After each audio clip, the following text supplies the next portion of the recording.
Hello students, my name is Sandeep Nagar. I am working as senior physics faculty at PP Savani Center for Excellence, Abrama centre Surat. तो students अपन जो है basic mathematics में trigonometry पढ़ रहे हैं और almost आज इसका लास्ट लेक्चर होगा। ट्रिग्नोमेट्री जितना फिजिक्स में यूज होगा ना उससे अपन ने 10 गुना ज्यादा पढ़ लिया है, ठीक है ना। जितना फिजिक्स में इतना यूज नहीं होने वाला जितना अपन पढ़ चुके हैं, बट फिर भी आपका फिजिक्स का कोई भी कंपटीशन का एक भी क्वेश्चन ऐसा ना हो जो ट्रिग्नोमेट्री की वजह से ना हो सके, इसलिए मैंने इतना सारा ट्रिग्नोमेट्री आपको पढ़ा दिया है, ठीक है। तो ट्रिग्नोमेट्री जो उसमें सबसे पहले एंगल के बारे में पढ़ा, एंगल मेजरमेंट, फिर टेबल के बारे में पढ़ा अपन ने, फिर एचटीसी रूल समझ लिया, देन अपन ने ए प्लस बी वाले फॉर्मूले और इस टाइप से अपन वो वाले फॉर्मूले खत्म हो गए। अब आज वाले लेक्चर में अपन करेंगे थोड़ा तो क्वेश्चन प्रैक्टिस और साथ में दो फॉर्मूले होते हैं। एक फॉर्मूले का नाम होता है साइन फॉर्मूला और एक का होता है कोसाइन फॉर्मूला। तो साइन एंड कोसाइन फॉर्मूला के बारे में पढ़ेंगे। तो सबसे पहले साइन एंड कोसाइन फॉर्मूला के बारे में पढ़ लेते हैं। जैसे साइन थीटा होता है परपेंडिकुलर अपॉन हाइपोटेन्यूज, तो इसी टाइप से साइन फॉर्मूला क्या है और कोसाइन फॉर्मूला क्या है, ये दोनों फॉर्मूले जो है कोई भी जनरल ट्राइंगल में वैलिड होते हैं। तो हेडिंग लिख रहा हूं मैं sine formula and cosine formula, ठीक है। ये दोनों फॉर्मूला के बारे में बता देता हूं। साइन फॉर्मूला किसको बोला जाता है और कोसाइन फॉर्मूला किसको बोला जाता है। पहला तो ये कोई भी जनरल ट्राइंगल में वैलिड है, इसमें राइट एंगल ट्राइंगल की कोई रिक्वायरमेंट नहीं होती। ये जो पढ़ रहे हैं ना अपन साइन एंड कोसाइन फॉर्मूला, ये आप लोगों ने 9th 10th में नहीं पढ़े थे, ये फर्स्ट टाइम पढ़ रहे होंगे, ठीक है। तो इन एनी ट्राइंगल लिख देता हूं मैं, इन एनी ट्राइंगल मतलब ट्राइंगल कैसा भी हो सकता है, राइट एंगल ट्राइंगल जरूरी नहीं है। अभी तक जो ट्रिग्नोमेट्रिक रेशियोज आप लोगों ने पढ़े हैं उसमें राइट एंगल ट्राइंगल की रिक्वायरमेंट होती है। मैंने भी आपको लिखाया भी था और आपको शायद पता भी होगा। तो मैं एक ऐसा ट्राइंगल बना लेता हूं जिसमें कोई राइट एंगल ना हो, मींस एक भी एंगल 90 डिग्री ना हो। तो इसी टाइप का मैं ट्राइंगल बनाऊं ताकि आपको लगेगा भी कि ये राइट एंगल ट्राइंगल नहीं है। शायद आप लोगों को ये ट्राइंगल, सभी बच्चों को कोई 90 डिग्री तो नहीं लग रहा बेटा, इसमें एक भी एंगल ऐसा लग रहा है जो 90 डिग्री हो, नहीं है, ठीक है।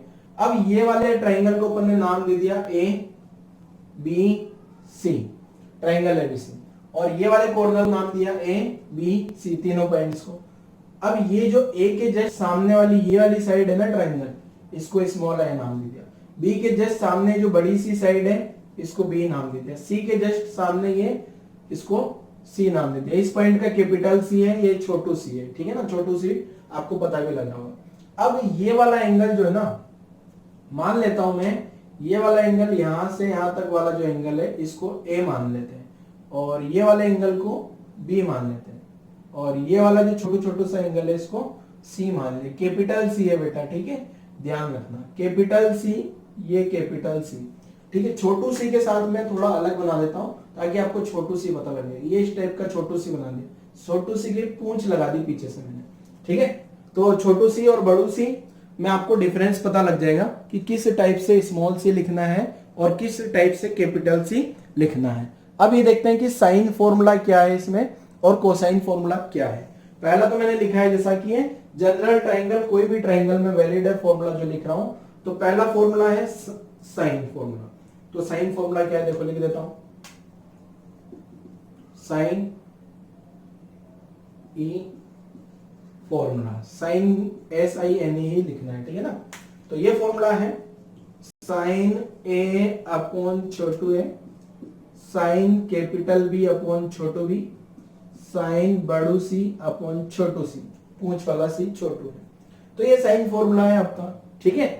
मींस ये वाला ट्राइंगल जनरल ट्राइंगल है, इसमें कोई राइट एंगल ट्राइंगल नहीं है, तो ये साइन फॉर्मूला आ गया। आप सभी स्टूडेंट्स को ये फॉर्मूला याद भी होना चाहिए। ऐसे ही सेम एक फॉर्मूला कोसाइन फॉर्मूला होता है, जैसा कि मैंने हेडिंग में लिखा है।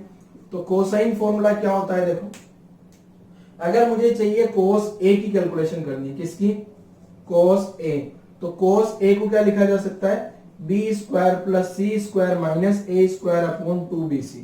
तो ये हो गया आपका क्या, कोस ए। ऐसे ही सेम पैटर्न पे cos B और cos C भी लिखा जा सकता है। तो मैं cos B भी लिख देता हूं यहाँ पे, देखो साथ में अगर मैं cos B भी लिखना चाहूं यहाँ पे, तो cos B को कैसे लिखना है, a square plus c square minus b square upon twice of a c, और cos C कैपिटल C बड़ू C, आप खुद से लिख के देखो जरा क्या होगा। यहां से पैटर्न आइडेंटिफाई करो, ये वाला पैटर्न और ये वाला पैटर्न आइडेंटिफाई करो, और मुझे कमेंट करके बताना कि cos C किसने सही लिख लिया था पैटर्न आइडेंटिफाई करके।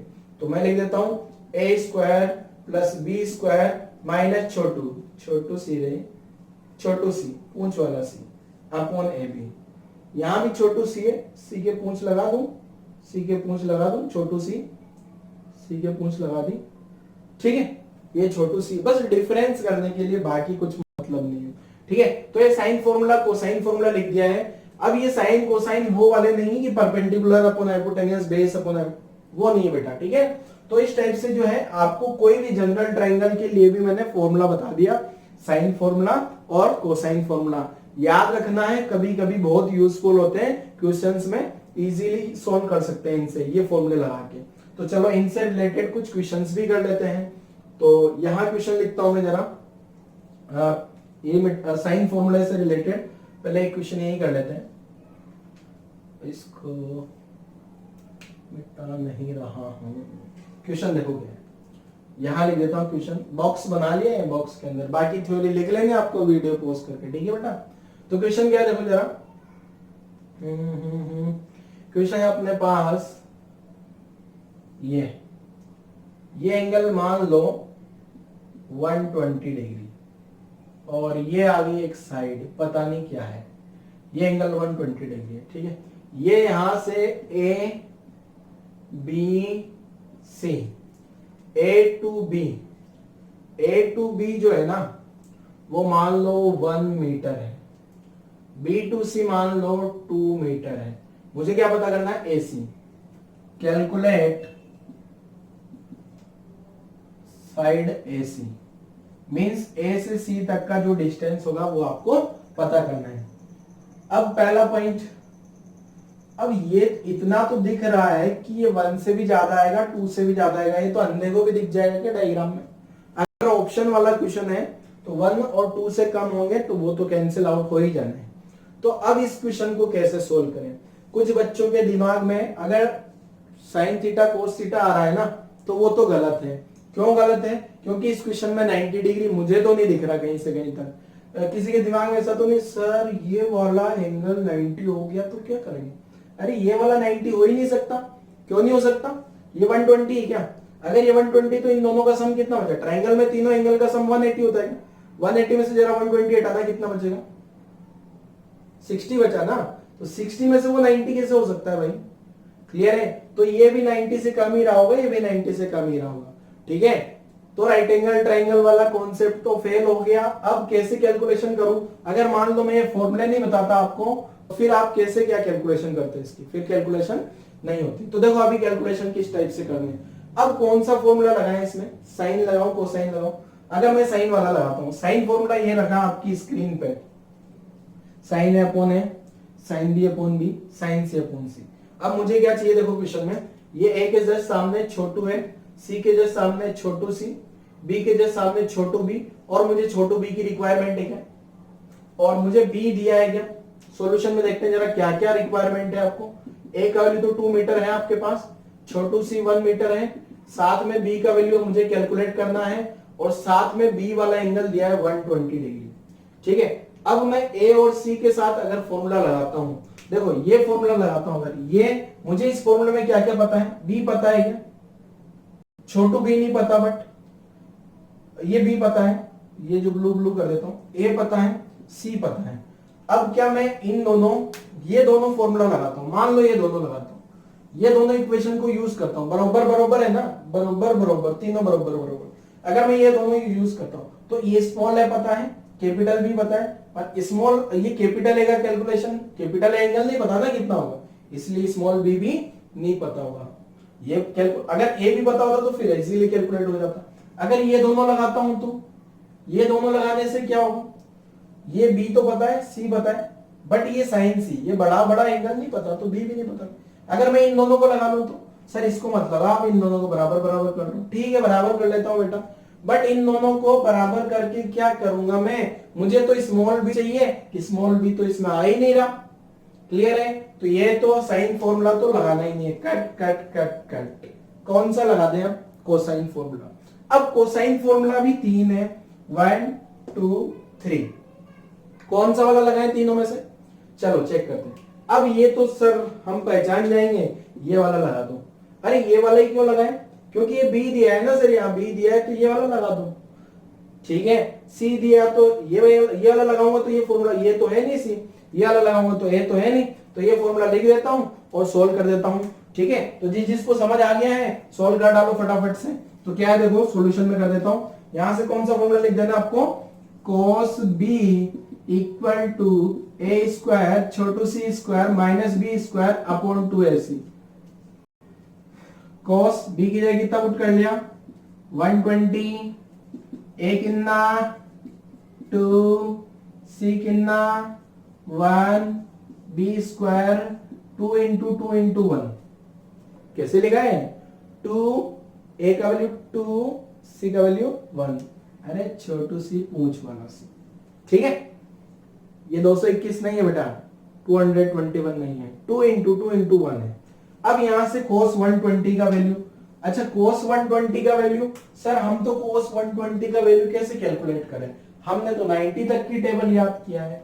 बेटा 90 तक का टेबल तो आपने याद किया, पर मैंने क्या आपको एसटीसी रूल बता दिए, एसटीसी रूल बता चुका क्या मैं आपको। तो क्या cos 120 की कैलकुलेशन की जा सकती है? जिसको नहीं आती है मैं बता देता हूं।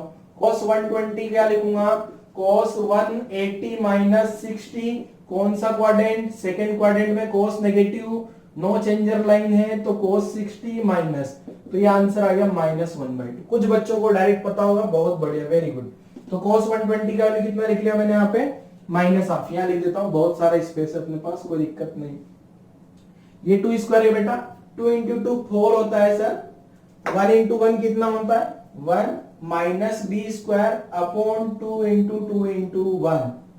अब क्या होगा, ये 2 ने ये 2 को मार दिया क्या, 2 इंटू 1 कितना हो गया 2, तो क्रॉस मल्टीप्लाई करूंगा तो -2, 4 प्लस 1 कितना हो गया 5, माइनस बी स्क्वायर, तो बी स्क्वायर का वैल्यू कितना हो गया 5 प्लस 2, बी स्क्वायर कितना 7, तो बी का वैल्यू कितना लिखना है √7। अब यहां प्लस माइनस √7 लिख दो, बट आंसर क्या होगा b इक्वल टू प्लस √7। अच्छा आपके दिमाग में आ रहा होगा सर माइनस वाला आंसर क्यों नहीं है, क्या बेटा ट्राइंगल की साइड नेगेटिव हो सकती है क्या, पॉजिटिव ही तो होगी ना हमेशा। तो b इक्वल टू का आंसर क्या आ गया अपना √7। तो इस टाइप से जो है अपन ने क्या किया, कोसाइन फॉर्मूला लगा के ये ट्राइंगल की ये वाली अननोन साइड की कैलकुलेशन कर डाली। चलो इससे रिलेटेड एक और क्वेश्चन कर लेते हैं। नेक्स्ट क्वेश्चन देखो, नेक्स्ट क्वेश्चन में से मैं 90 डिग्री वाला ट्राइंगल ले लेता हूं। ठीक है, वेरीफाई करके देख लेते हैं अपन।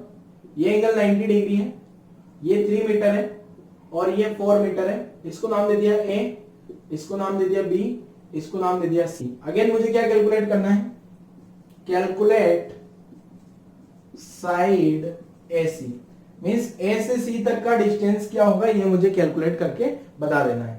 एक तो पाइथागोरस थ्योरम से मुझे आंसर पता है 5 मीटर आना है, फिर भी मैं ऐसे ही मजे करने के लिए क्या कर रहा हूं, कोसाइन फॉर्मूला लगा के आंसर निकालता हूं, जैसे मैंने पिछले क्वेश्चन का आंसर निकाला था।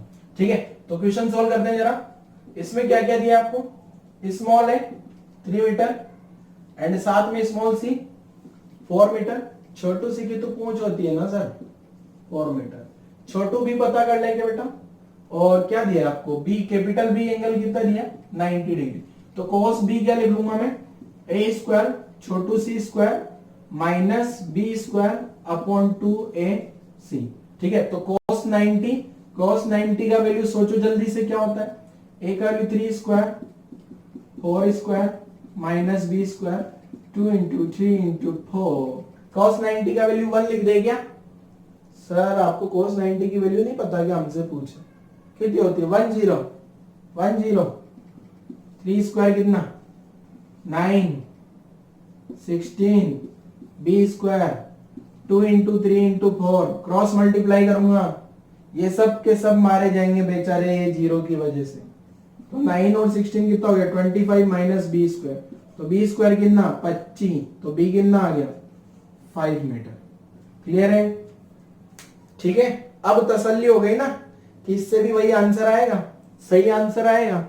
आपने ये आंसर तो पाइथागोरस से भी तो निकाल सकते हो ना डायरेक्ट, ये वाली side square side square side square बरोबर बरोबर होता है। ठीक है, तो अपन ने जो है ये दूसरा वाले मेथड से निकाल लिया, बट ये जो अपन ने अभी मेथड पढ़ा है ना, इसमें 90 डिग्री की जरूरत भी नहीं होती। ठीक है, 90 डिग्री नहीं होगा तो भी ये मेथड काम करता है। और क्वेश्चन कर लेते हैं जरा। नेक्स्ट क्वेश्चन क्या है, देखो अगला जो क्वेश्चन दिख रहा हूं ना, उसमें थोड़ी फिजिक्स से इन्वॉल्व करता हूं। ठीक है, मैथ्स से आप लोग सर कितनी मैथ्स पढ़ाओगे हम लोगों को। तो क्या है देखो क्वेश्चन, ये एक ट्रायंगल है, सॉरी सर्कल, ये सर्कल का सेंटर आ गया। अब यहां पे क्या है ना, एक भाई साहब है, भाई साहब को लेके आ जाए, तो वो भाई साहब क्या करते हैं, देखो यहां पे है ये भाई साहब छोटे से, ये भाई साहब आगे अपने, ये भाई साहब सर ये इधर गिरेंगे नहीं क्या बेटा, एक सर्कल है, टॉप व्यू है, ये धरती पे सर्कल है, अर्थ पे ऐसा सर्कल है, ऐसा ऐसा ग्राउंड पे धरती पे, तो ये है अपना टॉप व्यू। टॉप व्यू समझते हो? अब मैं ऐसा टॉप व्यू लिखूंगा फिजिक्स में बहुत बार। टॉप व्यू का मतलब क्या, ये नीचे धरती है और मैं ऐसे आके फाड़ फाड़ के देख रहा हूं, ऐसे नीचे नीचे नीचे, इसको टॉप व्यू बोला जाता है। मतलब उसको टॉप से देखा जा रहा है तो इसको टॉप व्यू बोल देते हैं। क्लियर? ठीक है बेटा, शुरुआत में ये जो भाई साहब है ना, ये सर्कल के ये वाले पॉइंट को नाम दे देता हूं मैं, ए पॉइंट पे थे, चलना शुरू किया इनने, सर्कल पे चल रहे हैं। ठीक है, मजबूरी है, कुछ भी मान लो इनको अपन ने रस्सी से बांध दिया। ये जो भाई साहब है ना, बहुत बहुत क्या है, खुरापाती है, तो अपन ने क्या किया, इनका पैर रस्सी से बांध दिया। इनका पैर अगर अपन रस्सी से बांध सकते हैं तो रस्सी से बांधे तो बेचारे भाई साहब क्या होंगे, यही सर्कल पे चल पाएंगे, जैसे जानवर को बांध देते हैं ना पेड़ पे, वही वही घूम पाता है। तो अपन ने इन भाई साहब को भी बांध दिया। अब ये भाई साहब यहां से चलना शुरू करते हैं। ठीक है, चल रहे हैं, इधर आ रहे हैं, यहीं तक आ पाएंगे, यहाँ सर्कल पे घूम, ऐसे तो नहीं ऊपर चले जाएंगे, तोड़ नहीं सकते हो आराम से, रस्सी को तोड़ना नहीं है। ठीक है ना। अब ये जो है चल के इधर आ गए और मान लो यहां पहुंच गए, और ये जो एंगल है ना, ये एंगल है मेरे पास 60 डिग्री। कितना एंगल है? 60 डिग्री। और ये जो ये रेडियस है सर्कल का, वो सर्कल का रेडियस मान लेना आपको, कितना रेडियस मान लो सर्कल का, कितना मानोगे 2 मीटर मान लो, थोड़ा इजी कर लो। ठीक है, अब इस ए पॉइंट से बी पॉइंट तक पहुंच गए भैया, तो ए पॉइंट से बी तक पहुंच गए, तो आपको बताना है डिस्टेंस कितना चले, कितना डिस्टेंस चले और कितना डिस्प्लेसमेंट चले। अच्छा सर, हमें तो डिस्टेंस डिस्प्लेसमेंट पता ही नहीं क्या होता है। मुझे भी पता है कि आपको ये नहीं पता डिस्टेंस और डिस्प्लेसमेंट क्या होता है, तो मैं पहले एक्सप्लेन करता हूं क्या होता है डिस्टेंस और डिस्प्लेसमेंट। मान लो ये पॉइंट है और मुझे यहां तक जाना है, ये अपना यहां पे कोई सिटी है, मान लिया अपने सूरत, और ये है राजकोट। जाना है कहां से कहां? सूरत से राजकोट। अब मैंने क्या करा, ऐसे ऐसे जाऊंगा क्या? कैसे जाऊंगा मैं सूरत से राजकोट? कोई भी रूट होगा, वडोदरा जाके अहमदाबाद वगैरह जाके यहां पहुंच गया अपन। तो ये जो सूरत से मैं राजकोट गया हूं, ये जो डिस्टेंस होगी गाड़ी की, ये चली चली चली चली रे चली, तो ये डिस्टेंस, ये तो होती है डिस्टेंस टोटल, कि यहां से यहां तक जो actual length of path, distance का मतलब actual length of path. Distance का मतलब क्या? डिस्टेंस का मतलब है एक्चुअल लेंथ ऑफ पाथ। ठीक है, एक होता है डिस्प्लेसमेंट। अब ये जो डिस्प्लेसमेंट है, ये डिस्प्लेसमेंट क्या होता है?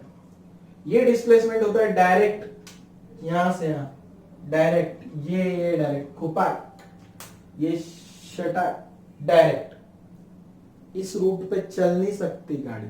ये एक इमेजिनरी सिचुएशन है। मान लो कहीं नदी आ गई तो नदी में थोड़ी गाड़ी कुदा देंगे अपन, बिल्डिंग आ गई तो बिल्डिंग को थोड़ी तोड़ के निकल जाएंगे।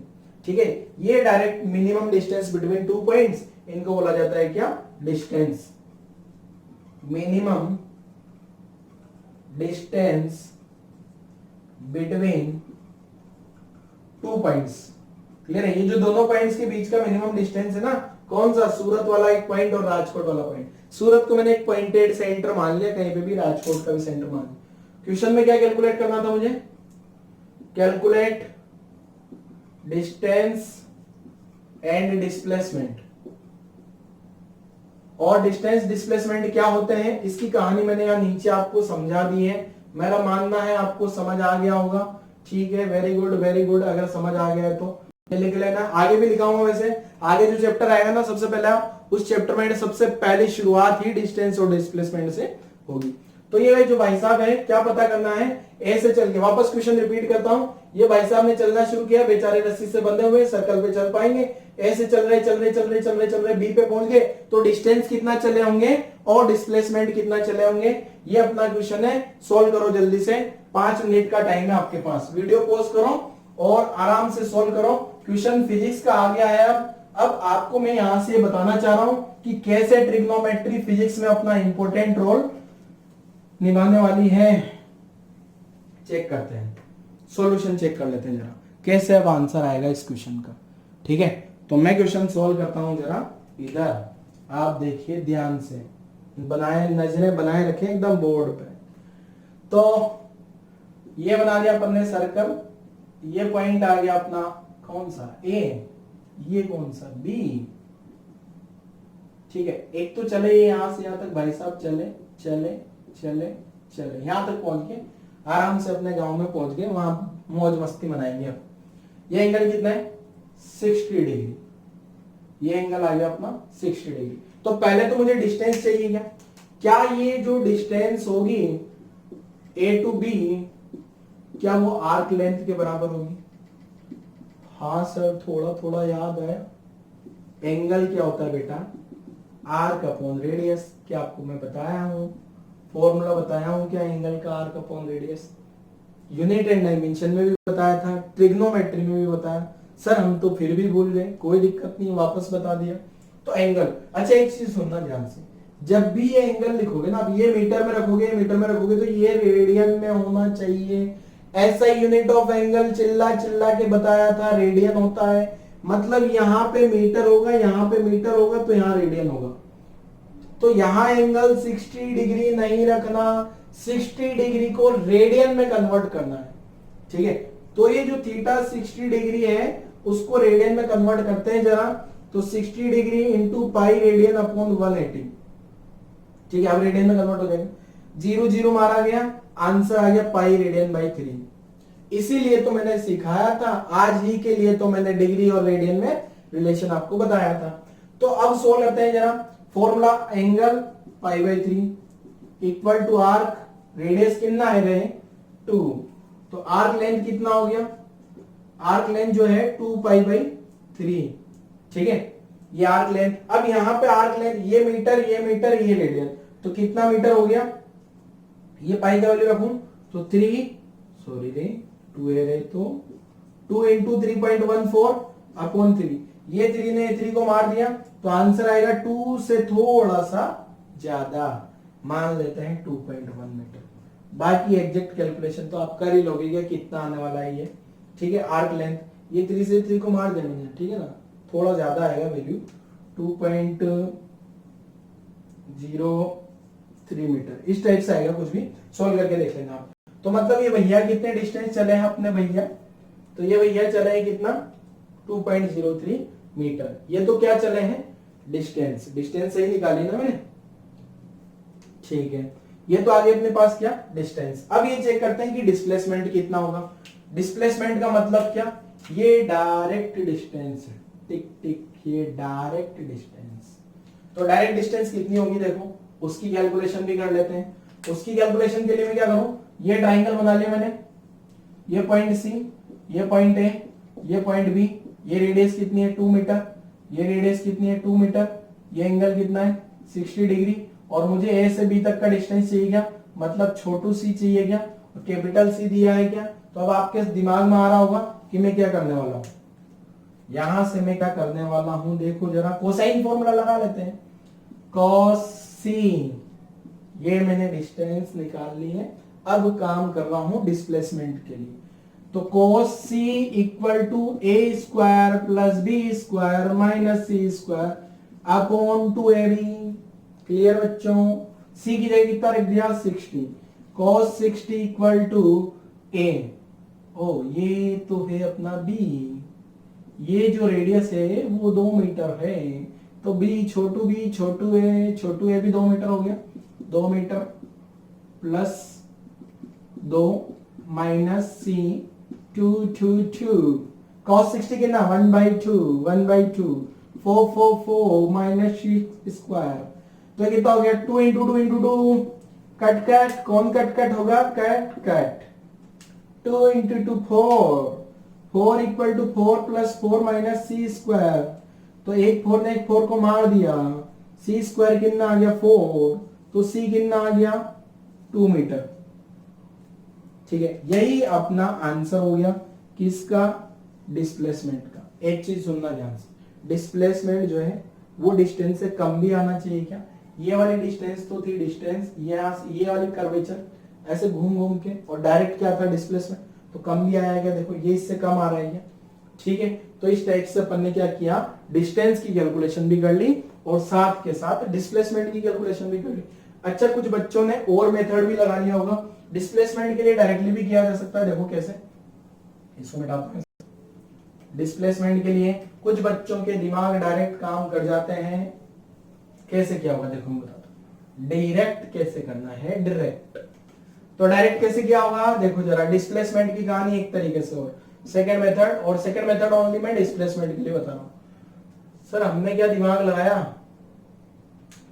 कि ये जो सी है ना, यहां पे था पॉइंट ए पे, ये सी आ गया, ये पॉइंट बी आ गया, ये एंगल कितना है 60 डिग्री, और ये ऐसा मिलाया।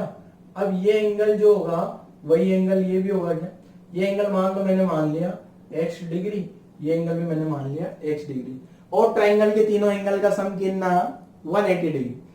x degree plus 60 degree equal to 180 degree, x plus x 2x degree equal to 180 minus 60 120, means x भी कितना आ गया 60 डिग्री।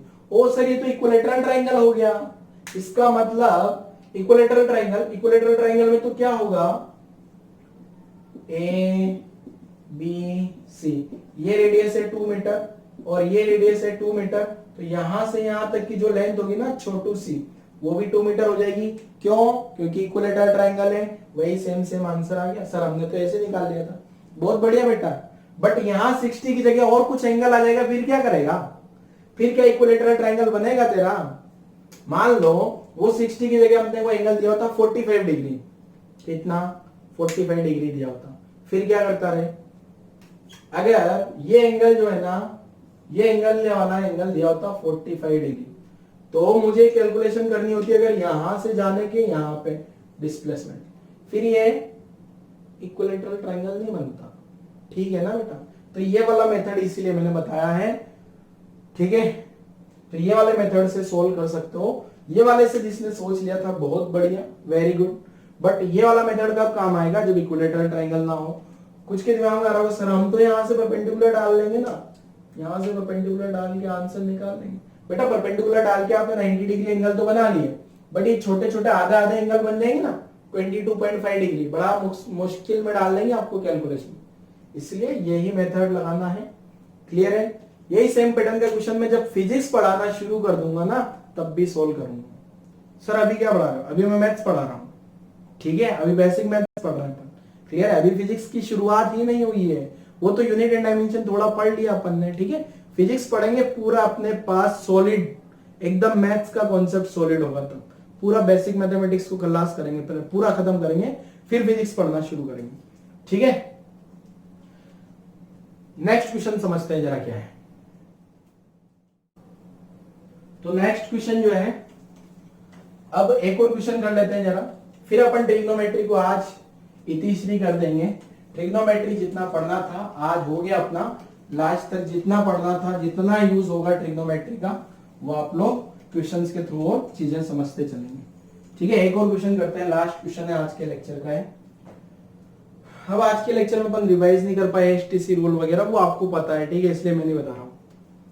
तो अगला क्वेश्चन देखो क्या है, एक साइन फॉर्मूला वाले भी कर लेते हैं, वैसे ज्यादा कोई मतलब का है नहीं। मान लो ये एंगल है 120 डिग्री, ये ए, ये बी, ये सी, कैपिटल सी, ये छोटू है, छोटू बी, छोटू सी, ठीक है। ये एंगल दिया 120 डिग्री और साथ में ये एंगल दिया 45 डिग्री। 120 लग नहीं रहा, मान लो परफेक्टली, ठीक है। मुझे क्या पता करना है, फाइंड ए के सामने ये फाइंड ए अपॉन बी, क्लियर है। ए अपॉन बी का रेशियो पता करना है क्या होगा। तो क्या करें, देखो साइन रूल लगा दें क्या बेटा। साइन रूल क्या था, साइन ए अपॉन छोटू है, साइन बी अपॉन छोटू b, sine capital C upon छोटू सी। अब मुझे क्या चाहिए, ए अपॉन बी चाहिए ना, तो साइन ए वाला एंगल कितना 120 डिग्री अपॉन छोटू है, बी वाला एंगल कितना 45 डिग्री। अरे समझ आ रहा है ना कौन सा एंगल है कौन सा बी एंगल है, या मैं अकेला ही समझ रहा हूं बस।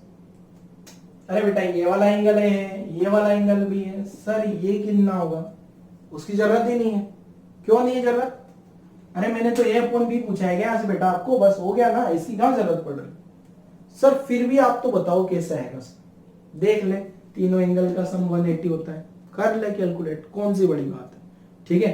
तो ये एंगल सी का कैलकुलेशन अगर किसी को करना है तो A plus B plus C कितना 180 डिग्री, तो ए कितना दिया है 120 plus 45 plus C equal to 180, तो सी कितना आ गया, ये कितना 45 प्लस सी 180 माइनस 60, 180 to 120 गया, तो सी कितना आ गया 15 डिग्री।